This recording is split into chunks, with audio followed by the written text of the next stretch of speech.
This episode is brought to you by my friend Rebecca Walser, a financial expert who can help protect your wealth. Book your free call with her team by going to friendofdinesh.com. That's friendofdinesh.com. Coming up, looks like Joe Manchin is on a downward spiral, very much like Liz Cheney, and for the same reason. I'll examine leftist arguments that Republicans are against democracy by asking the question, was America founded as a democracy in the first place? And I'm going to conclude my discussion today of Homer's Iliad and kind of ask the question of why we read these very old books from faraway places. This is the Dinesh D'Souza Show.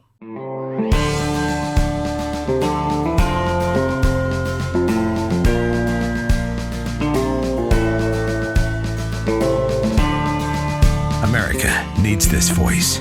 The times are crazy, in a time of confusion, division, and lies. We need a brave voice of reason, understanding, and truth. This is the Dinesh D'Souza Podcast. Many people, me included, are annoyed with Joe Manchin. Why? Because Joe Manchin seems to play a now tediously familiar, and downright exasperating game. The game is this, that Manchin tells his constituents that he is not an ordinary Democrat. He's not a Democrat of today. He might be a Democrat of old, but he's not a Democrat like today's Democrats. He's not a Pelosi Democrat. He's not a Schumer Democrat. He's a West Virginia Democrat, which means that he is a centrist, he is a moderate, he tries to bring parties together, and he is driven by really West Virginia values, what's good for West Virginia. And this has allowed Manchin to be elected and reelected. How? Because he gets the moderate Democrats of West Virginia, and then he gets a fair amount of Republicans, who are, by the way, a majority in West Virginia. Trump won the state decisively. And these are people who trust Manchin to live up to his end of the bargain. In other words, to be what he says he is. And Manchin then turns around, and this is not the first time he's done this, and betrays the bargain. So he holds out, giving people hope and encouragement. Yeah, that's Manchin, and we can, Manchin is going to, remember, he's not a normal Democrat. And then at the end of it, what Manchin does is he cuts a deal with the Democrats, maintaining his standing within the party. And so here's this very influential Democrat at a critical time when the Senate is 50-50 and Manchin knows he has the power to swing things one way or the other. He holds out and then he swings with the Democrats. So he ends up, in the most recent case, approving a giant spending bill that's basically a worthless, non-inflation curing, add to the problems of this country, get into all the climate change nonsense. And Manchin professes not to be for all that. I want to fight inflation. And then he signs on to a bill that even its advocates who know something about economics are now conceding, well, this is really not going to do much about inflation. So you think to yourself, aren't West Virginians going to wake up to this madness? I mean, here you have a state that is, in a sense, electing a guy that doesn't represent the state, that turns around and betrays his own voters and does it repeatedly. And so are the voters of West Virginia sort of like the battered spouse who keeps coming back for more? Well, as it turns out, there's some recent poll numbers, and these were actually talked about by Chuck Todd on Meet the Press. He had a very interesting comparison between Liz Cheney and Joe Manchin. And so comparison I wouldn't normally have thought of. I mean, you don't put those two together, but they're similar in this one respect. And that is, they are thumbing their nose in a kind of blatant way at their own constituents. In Liz Cheney's case, and Debbie and I discussed this on the podcast yesterday, there's kind of an ulterior motive. And Liz Cheney's motive is, I'm now playing to a new constituency. I'm playing to the left. I'm playing to the media. I'm playing to MSNBC. And maybe Liz Cheney sees a future as the head of a liberal foundation or a college president of some sort. But But what about Manchin? Well, it turns out what Chuck Todd points out is that Liz Cheney's approval rating has dipped to 28% in Wyoming. I mean, think about it. She once had a dynasty. She could probably command approval ratings of 70 or 80% or higher. It's dropped into the 20s. But Manchin has an 11% approval rating right now in West Virginia. And this means, I think, that there are progressive Democrats, and there aren't a whole lot of those, but they're mad at him. But it may be that the Republicans of West Virginia have realized that this guy is bad news. This guy is not as bad as the worst of the Democrats, but in a sense, he always ends up on their bandwagon. He ends up in their camp. So by succumbing to them in the end, we get Nancy Pelosi, we get Schumer, and the West Virginians are getting Schumer, and to the degree that they're voting for Manchin, they're voting for Schumer, they're voting for Pelosi. So I think what you see is that West Virginia, and while Liz Cheney, of course, had her day of comeuppance already, and Harriet Hageman trounced her decisively, 35-point margin. Now, Manchin has 2 years, and for some politicians, it's like, okay, you know what? I've got 2 more years to bamboozle the people of West Virginia. I'll try to make them forget that I voted for this big spending bill. Hopefully, people have short memories, and so I can reemerge as kind of centrist Joe Manchin. I'm going to be defending West Virginia, even as he sells West Virginia out as a practical matter. So I think it's time for West Virginians to give Joe Manchin the boot because we are paying dearly for their, so far, willingness to stick with this guy. Hello, I'm Mike Lindell, and due to your incredible support, the original My Slippers are almost completely sold out. As a special thank you, I am launching my brand new all-season slippers, slides, and sandals for as low as $29.98. This is a limited time offer, so go to mypillow.com or call the number on your screen. Use your promo code and you'll get all my new footwear for as low as $29.98. My all-season slippers are made with my exclusive 4-layer design that you won't find in any other slipper. They're finished with a breathable fabric so you can wear them all year round. And my new slides and sandals are made with patented impact gel, making them ultra comfortable and extremely durable. I guarantee they'll be the most comfortable footwear you'll ever own. So go to mypillow.com or call the number on your screen now to get your very own all-season slippers, slides, and sandals for as low as $29.98 with your promo code. This is an introductory offer and it won't last long, so order now. One of the consistent themes of the left these days is to attack conservatives and attack Republicans for somehow undermining democracy. They're passing voter suppression laws that undermine democracy. They're engaged in partisan gerrymandering that undermines democracy. They want to uphold the filibuster, which is a restriction on democracy.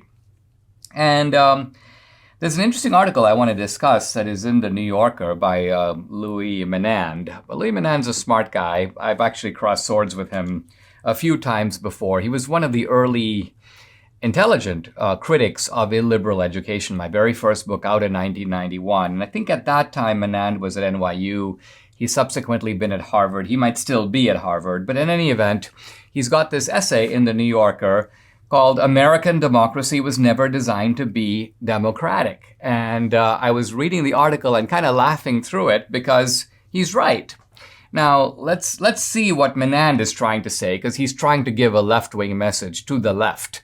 But the message happens to be one that we can heartily endorse, even though we're coming from the opposite end of the political spectrum. Basically, what Menand is saying to the left is, listen, you keep complaining that the right is undemocratic, and you're acting as though we have a pure democratic system in this country. America is a kind of democracy across the board. And the right is somehow acting in a sort of way that subverts that. And Menand goes, but America's never been a democracy. The founders weren't believers in pure democracy. America has democratic elements, but it also has Republican elements. And quite frankly, it has very clearly undemocratic elements, by which I mean elements designed explicitly and deliberately to cut against democracy. And Menand's point is, isn't your beef, he's telling the left, not with the right, but with the American system itself? So I think what Menand is calling for is maybe a re-examination. He doesn't really say he wants the American system to be like overthrown, but I think what he's saying is let's focus on the problem. The problem, he says, is really the American system. It's in the Constitution. It's the way the Senate is structured. The Senate was never structured to give people from large states and people from small states the same a proportional weight. In fact, the Senate was structured to make sure that small states also have 2 senators, the same as large states. Why? This way the large states wouldn't simply politically overrun the small states.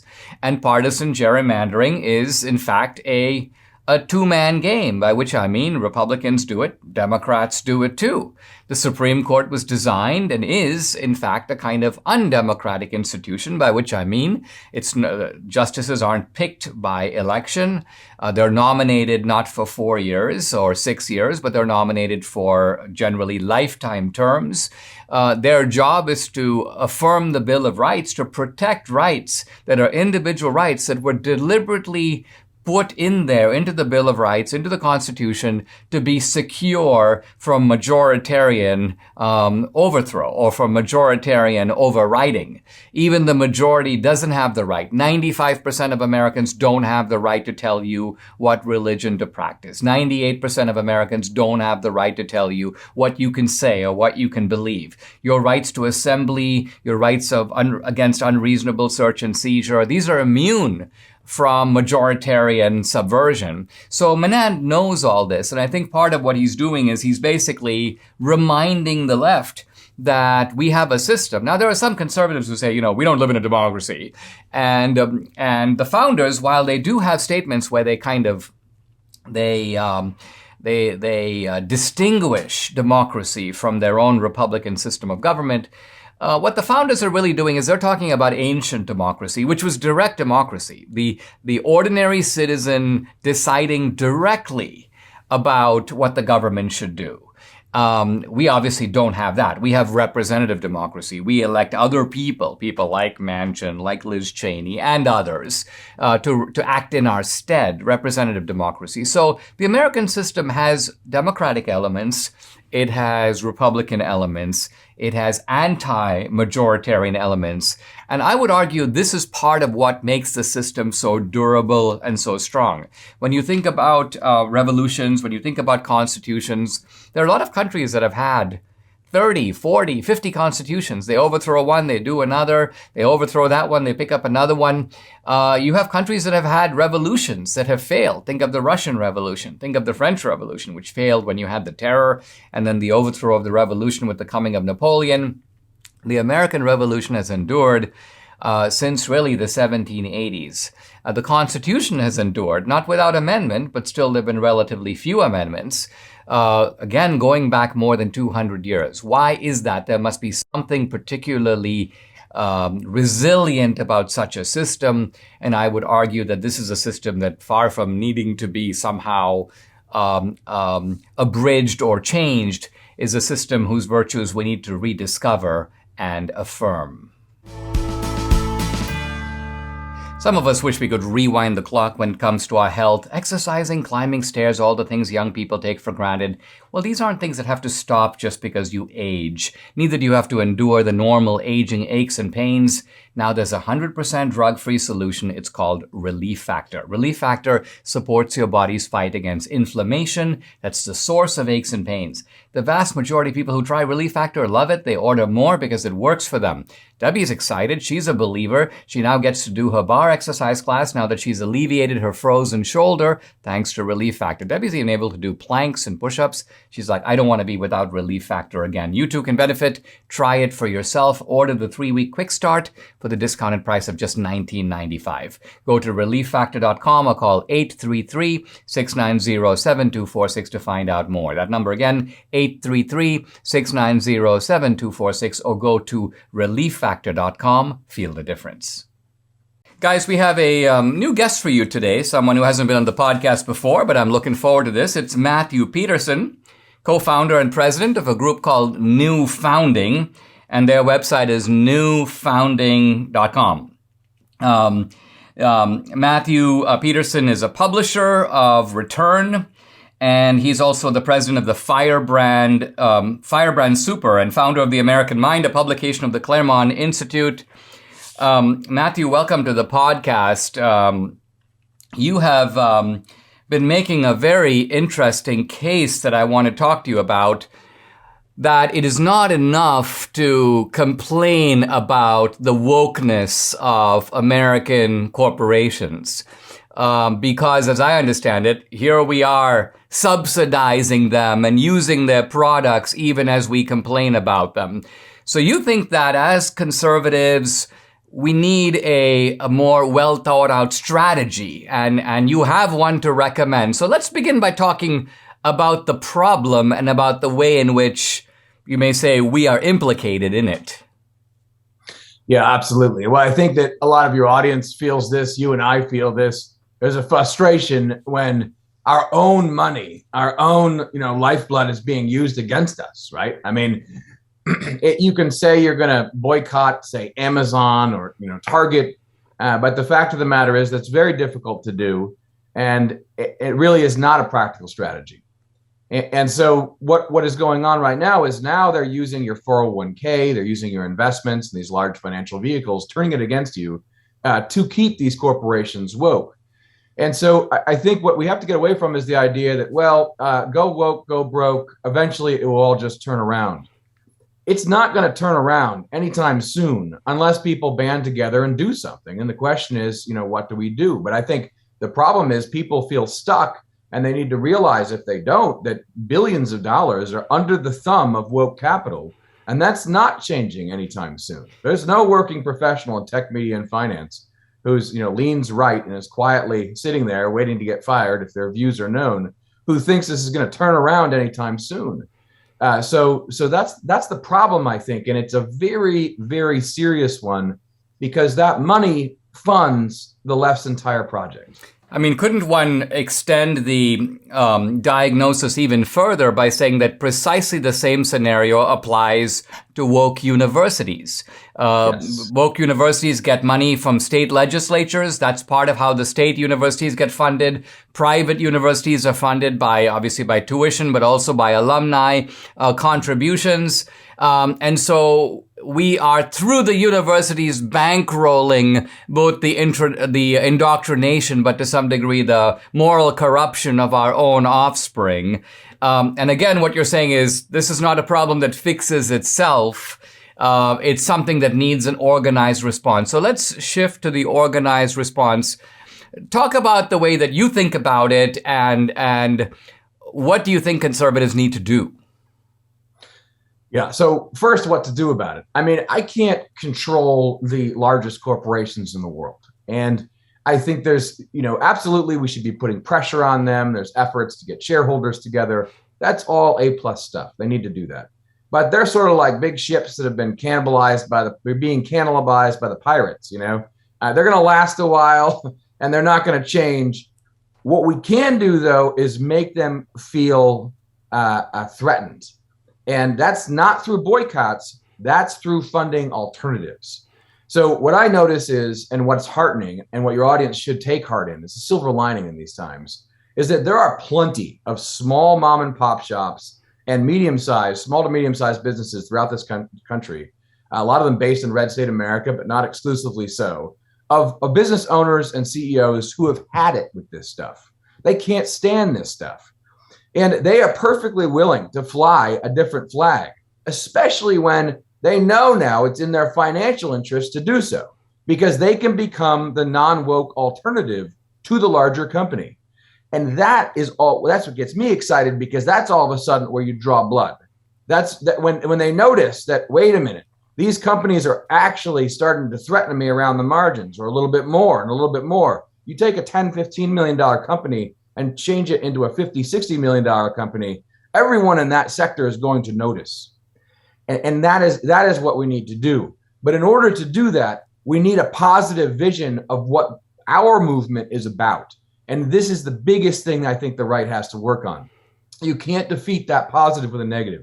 Wokeness is like unto a religion. It does give people an opportunity to engage in virtue and vice and public reconciliation, right? All these things that matter to people. It gives their jobs meaning. As sad as that is to say, right? For us, looking at how terrible this is, it gives them meaning. What are we doing on the positive? It can't just be we're neutral. Business is going back to neutral. We need a positive vision of an American way of life that it's obviously pro-human, pro-family, but we need to show that in more than just nonfiction and more than just news, and political commentary. We need to show what that looks like.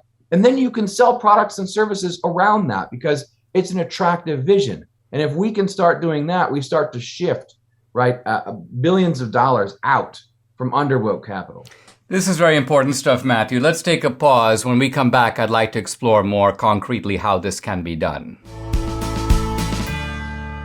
Inflation is real. The consumer price index at a 40-year high. Now, Biden and his team keep denying it, but inflation doesn't go away because you deny or minimize it. The recession, too, is real. Again, they're denying it, and again, a recession doesn't stop being a recession if you stop calling it that. Now, if all your money's in the market or tied to the U.S. dollar, you're taking a risk. You're messing with fire. Now, thankfully, I'm diversified into gold with Birch Gold. It's not late for you to take action, too.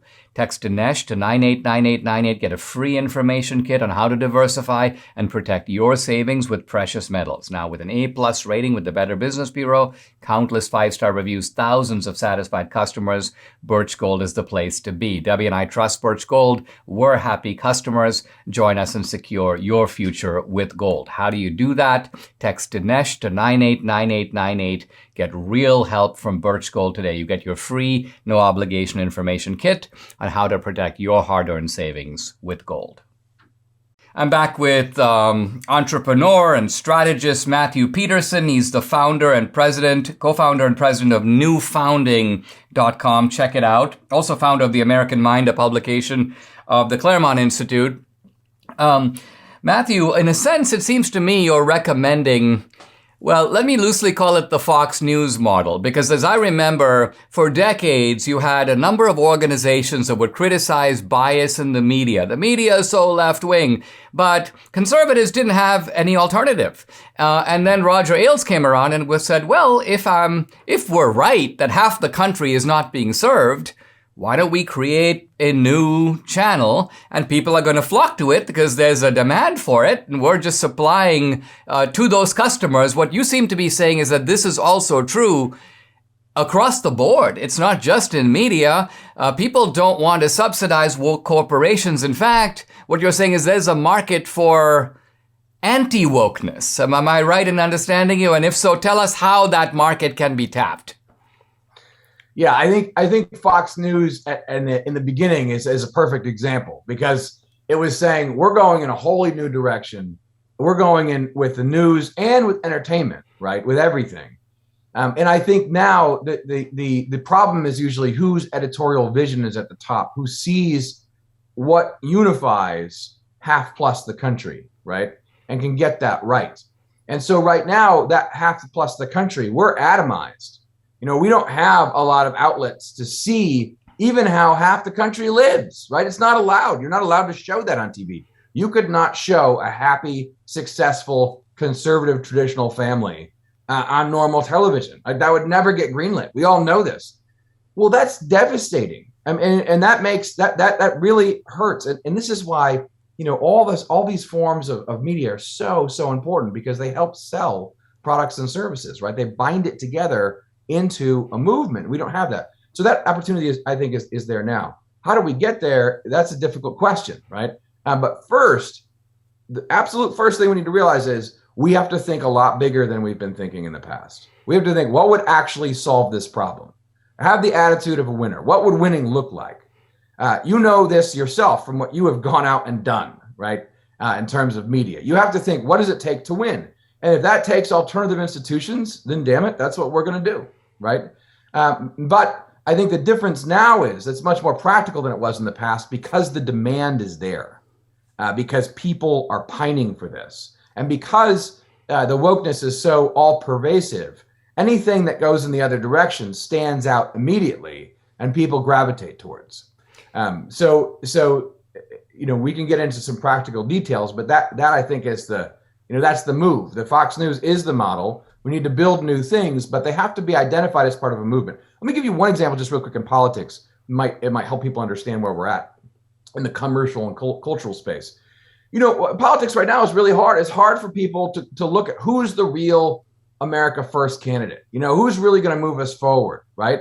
And they're looking for some credentialing body almost to say, this person is good, this person is establishment, this person is a grifter. Like, they want to see that. They want to see someone tell them what are the good ones. It's the same way with companies, right? It's the same way with products. They need that curation. Does that make sense? Yeah. I mean, I understand. I know that, for example, even in the Christian space, you have coalitions of Christian entrepreneurs. If you want a Christian realtor, or if you want to support Christian business, there are sort of directories where you can do that. Would it be right to say that kind of where you're pointing is that we have to create, and I'll put this in the most ambitious way possible, we have to create our own America inside of America. And by that, I mean our own schools, our own universities, our own comedy, our own movies, so that we can live in that America, hopefully in peaceful coexistence with other people who want to live in a different sort of America. But this allows us to flourish in a world where we are not constantly being battered by the other side and forced to pay them to batter us. Absolutely. I think that's absolutely it. We need an economy within an economy, a culture within a culture. And there's no reason we can't have that, because we have the numbers and we have the desire and we have the need. I think it's giving people permission to realize it's okay to think that way. And one thing that people will say is, well, Matt, isn't what you're describing is going to tear the country apart? And I would say the country is already being torn apart. This could actually help us retake America. It's the only way out is through. We have to band together and start to reward, the businesses and the culture that we want and build the things we want together with people of like mind.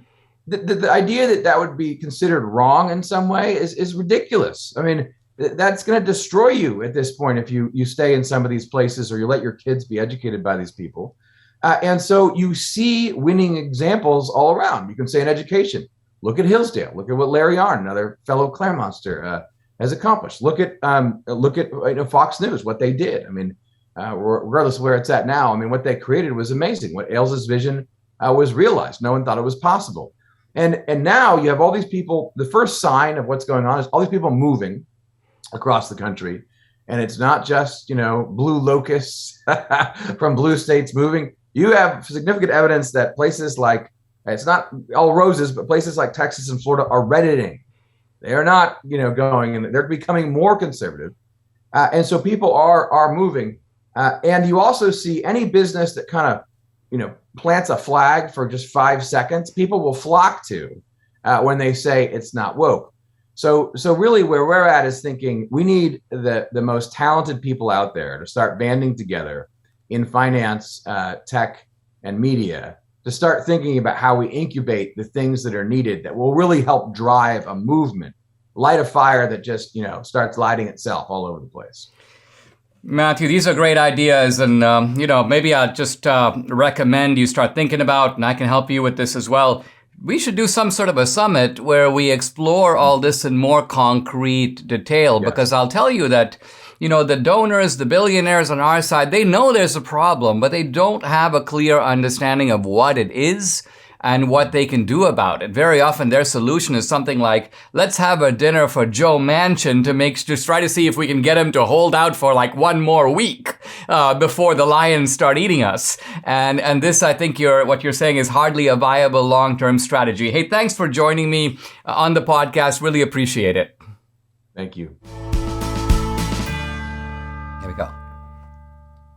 Uncle Tom 2, this is the eye-opening documentary that everyone in America should see. It offers a compelling and brave analysis of the true history of Black America, the cultural shift from prosperity, integrity, and faith to the current perceived state of anger, discontent, victimhood, Uncle Tom 2 offers historical footage, photos, correspondence, and data to reveal the genuine strides of Black America in the 20th century, the deliberate Marxist strategy to create racial tension and replace God with government, the NAACP's sinister agenda, the fall of Black Harlem, the truth behind Black Lives Matter, and the demoralization of America for political power. Don't miss Uncle Tom 2. It's from executive producer Larry Elder and director Justin Malone with Brandon Tatum, Vodi Bakum, and Chad O. Jackson. Pre-order it today at salemnow.com. Watch the movie on demand or buy the DVD this Friday at Salem Now. That's salemnow.com. I want to talk in the next couple of segments about the University of Tennessee.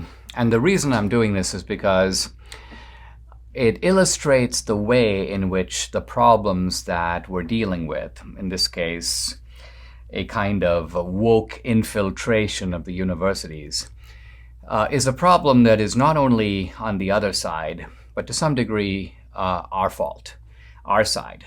Why? Because we are in a position to do something about a problem. Now, if you are in a position to do something about a problem and you don't, it doesn't follow that you caused the problem. You're not the cause of it. Somebody else caused it. But you can fix it. And if you don't fix it, well, in that sense, you are allowing the problem to continue. I won't say that you're an accessory to it, but you are at least a kind of enabler of it. You're in a position to prevent it and you don't. Now, recently, there was a very eye-opening series that came from a guy named John Saylor. John Saylor is a kind of academic researcher. And he talked about the University of Tennessee putting out its diversity action plan. And this action plan is unbelievably ambitious. It infuses the whole diversity idea, not just, by the way, into the humanities, not just into the social sciences, but even into places like economics.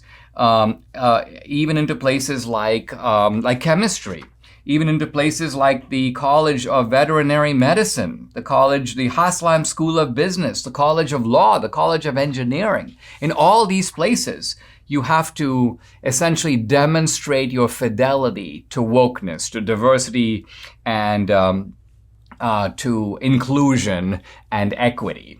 And equity here, by the way, is not equality. Equity is equal representation. And so all of this kind of ideological rot has crept into the University of Tennessee. And if you follow John Saylor, by the way, you can follow him on Twitter, at John D. Saylor, he has the receipts. I mean, he has chapter and verse, and it's a long series. And all he does is he includes sections from the university's own policy documents.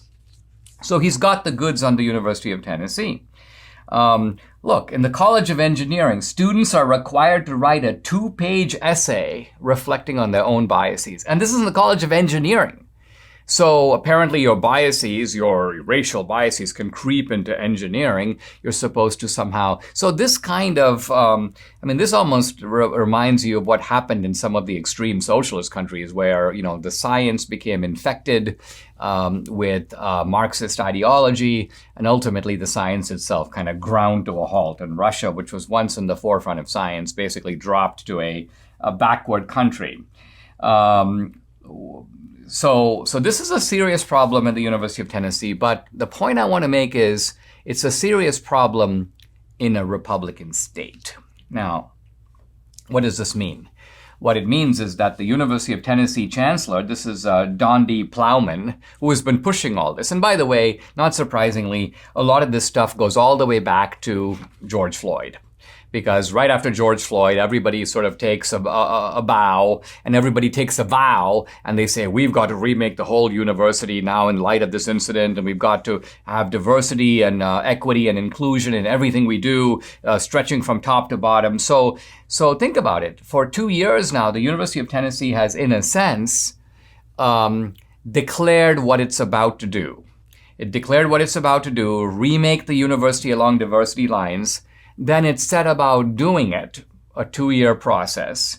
Now that process has reached its fruition, so they're actually putting it into effect.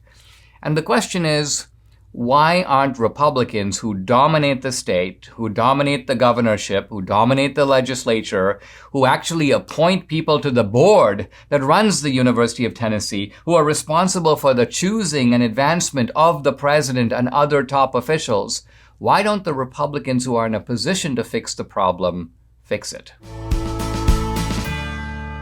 It's pretty colorful, you've noticed, at the grocery store in the produce section. All the vibrant colors of fruits and veggies. Well, our friend Dr. Howard at Balance of Nature explains that all those colors you see represent nutritional variety. Now, I don't eat anywhere near the 10 daily servings of fruits and veggies that I need, so Balance of Nature is the way I give my body what it needs to stay healthy. This is why Debbie and I take these 6 little fruits and veggie capsules every day. Each daily dose is made up of a blend of 31 different fruits and veggies. 31. So variety equals vitality. Give your body everything it needs with Balance of Nature. Invest in your health. Join me and experience the Balance of Nature difference for years to come. For a limited time, all new preferred customers get an additional 35% discount and free shipping on your first Balance of Nature order. Use discount code AMERICA. Call 800-246-8751. That's 800-246-8751, or go to balanceofnature.com and use discount code AMERICA.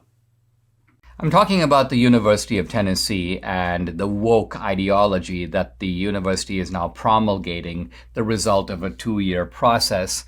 And the point I'm making is that Republicans have the power to block this, to stop it, in fact, to promote its exact opposite. And yet the weak-kneed response of Republicans at the University of Tennessee, in Tennessee, shows, I think, a broader problem, and that is Republicans never take the full measure of the problem, never assess what their own power is, and never use it. So let's look at what Republicans are doing and not doing. First of all, the chancellor of the university, this Plowman, is an appointee of the University of Tennessee president. His name is Randy Boyd. Okay, well, how did he get there? Well, turns out he's appointed by the University Board of Trustees. Well, who appoints them? It turns out every single one of these trustees is nominated and appointed by the governor of Tennessee. And who is that? A Republican, Bill Lee. So when a Republican is nominating the trustees who pick the president of the system, who then pick the chancellor of that particular university, who does the power reside with? The Republicans. Republicans control almost 3/4, almost 75% of the state house. They have held at least 70 out of 99 seats since 2012. In short, this is a state that we control. And so it would seem obvious that the Republicans are in a position to change, and first of all, to stop all the bad stuff that the University of Tennessee is doing, to basically stop this woke stuff in its tracks, and to advance honest learning, real debate, free speech at the University of Tennessee. Now, I won't say that the Republicans are doing absolutely nothing. It turns out that they have a bill that is making its way through the legislature, and the bill basically says that college students and staff can sue the university if they are being discriminated against on the basis of, quote, divisive concepts. So in other words, if the university is trying to force you, for example, to utter woke precepts or woke ideology, you can fight back by suing the university. Now, this is a very limited and defensive measure because think of what it concedes. It concedes that the university can push woke propaganda. They can do it through the classroom. They can impose all kind of administrative penalties. And if you object, you need to have the power to either fight back or get an exemption. It's kind of like saying that they can push woke religion, but if you have a different religion, you can say, hey, listen, I don't want to be under the woke umbrella. I want to be granted a kind of exemption or immunity. I'm a conscientious objector to woke ideology. So they're carving out a little space in which the Republican or the conservative can live inside of this woke institution. But this, of course, begs the question, why do we have a woke institution? Why aren't the tables completely turned? Why isn't this a conservative university where liberals have to be conscientious objectors? Why shouldn't liberals basically get the right to sue the university if they're forcing Christian nationalism on its students? Why aren't the Republicans, in other words, in a Republican state, making this a university that reflects Republican values? Why not? Well, Dinesh, that's because universities aren't here to promote Republican values or Democratic values. Well, the other side doesn't see it that way. They're using the universities over which they have control to push their ideology, and they're doing it relentlessly and mercilessly. So if you now take this kind of Olympian position, this position that neither goes with both sides, we're going to try to stay above ideology. Well, first of all, the University of Tennessee is not even doing that. In a Republican and conservative state, we are getting left-wing propaganda, stupid propaganda that probably the majority of students can't even believe is being taught. It's being pushed by the faculty. It's being pushed by the administration. They're using their power, and that's the point. They're using their power. But the trustees are not using their power. The governor is not using his power. The Republican legislature is not using its power. So when we are in a position to do something about it, and we don't, then who except ourselves do we have to blame? Imagine the lifelong impact of a journey to the Holy Land. Surrounded by like-minded travelers, picture yourself stepping foot in iconic locations right out of Scripture. Join Dr. Sebastian Gorka and Dinesh D'Souza on this life-enriching Israel tour, November 30th through December 9th, 2022. For more information, call 855-565-5519 or visit standwithisraeltour.com. I've completed my discussion of Homer's Iliad. I hope you've enjoyed it. I hope you found it stimulating and interesting and perhaps in some ways profound. I think it is. And hopefully these introductions, and that's what they are, to these works will inspire you to go take a look at the works themselves. Now, with Dante's Divine Comedy, some of you tried it and you're like, I'm having difficulty because there's a lot of classical and biblical allusions. And it is true, I sort of thinned those out when I was interpreting Dante. With Homer, you have some of that, but you have less. So there are classical allusions, typically to myth, to Greek myth, and to the actions of various goddesses and gods. And there are times when there are minor gods and goddesses. You may not really know who they are, but it's not going to matter because this is a story that propels itself forward. And Homer, the bard, has a great sense of narrative power. And by the way, something I think I've observed, but is worth noting, is he never loses track of the storyline. Even if he leaves Patroclus in a book and he goes on to 3 other books, when he comes back and picks him up exactly where he left off, and he also remembers the time factor, what exactly was going on at that time. So these are marvelous books, and it's good to read them together. In other words, make your way through the Iliad first, the Odyssey next. The Odyssey, by the way, assumes that you're familiar with the Iliad. By the way, just like the Iliad assumes that you kind of know the story of the Trojan War, you know that there are events that are going to come after the Iliad that you know even before you read the Iliad. So you know, for example, Achilles himself is going to die. You know that Troy is going to fall. Homer assumes that both his original audience and we, the audience today, in a faraway time and a faraway place, do know the story. Now, we read great books, and you can ask the question, do we read these books because of their relevance and applicability to us now? Or do we read them because of their irrelevance and inapplicability? In other words, we want to go into a completely different world that is removed from our own. We want to escape the provinciality of 21st century America. Think of it. When you go, for example, hiking in the Amazon, you don't go because you want to see America. In fact, you're going because you want to see something different than you're habituated to in America. And I would argue that we read these ancient books from faraway places both to discover what is remote and different, alternative ways of living, completely different scales of values in some respect. I mean, think about somebody today who would go around saying, I live for honor. I don't care about anything else. And I'm defining honor in such a way that it is not some internalized sense of honor. It's not just that I privately believe that I'm honorable. I don't care what public opinion says. I don't care what other people say about me.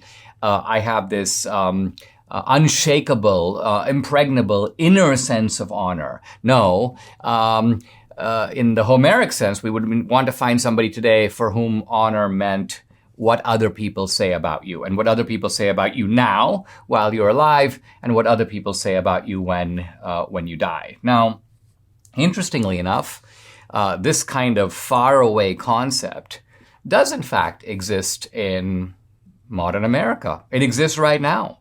It doesn't exist probably where you live or where I live, but it exists in America's inner cities. There's an essay I just happened to read.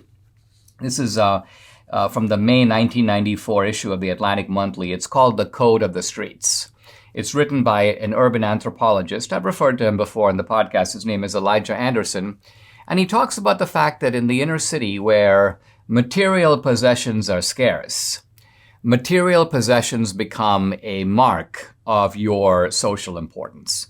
So the kind of dress that you wear, the outfit you have, the type of sneakers that you wear is a public signal. And the key point is it's a public signal. It's not just for your own consumption. It's for other people to see that you are somebody to be what? Well, somebody to be respected and somebody to be feared. So think about the ancient Greek concept of time or honor. This is time that is represented in material possessions. Well, we have that in the inner city. And it's also represented in the form of if you have less, I have more. And kleos or glory is what other people say about me, what people in the inner city call your rep or your reputation.